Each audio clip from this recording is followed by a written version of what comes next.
नमस्कार, मी डॉक्टर घनश्याम नारायणराव देशमुख, आयुर्वेदिक MS surgeon, कल्याण, पश्चिम मुंबई.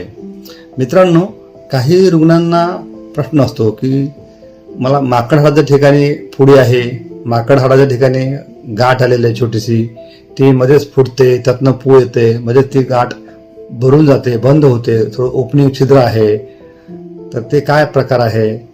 तर रुग्णांना आमचं नम्र आव्हान आहे की शौचाच्या आजूबाजूला किंवा माकड जे आपण म्हणतो, सॅक्रम, कॉकिक्स, नॅटल क्लेफ्ट, त्या भागामध्ये जर छोटी मोठी फुडी असेल तर त्या ठिकाणी शक्यता असते पायलोनिडल सायनस असण्याची. मग आपल्याला पायलोनिडल सायनस आहे का याचं निदान करणं अत्यंत आवश्यक आहे. जर पायलोनिडल सायनस असेल, पायलोनिडल सायनस म्हणजे काय, तर बाहेर छोटीशी फुडी दिसते, फुगीर भाग असतो, गाठ असते, त्यातनं पू येतं, पाणी येतं आणि आतमध्ये भगण्याचा ट्रॅक तयार झालेला असतो आणि ते जर आपण ऑपरेट केलं तर त्याच्यामध्ये तुम्हाला केसांचा गुच्छ सापडतो. काय सापडतो? केसांचा गुच्छ, आतमध्ये बंच सापडतो. तर त्या आजाराला म्हणतात पायलोनिडल सायनस. तर पायलोनिडल सायनस नॉर्मली मेडिसिनने बरा होतो का? तर शक्यता कमी आहे.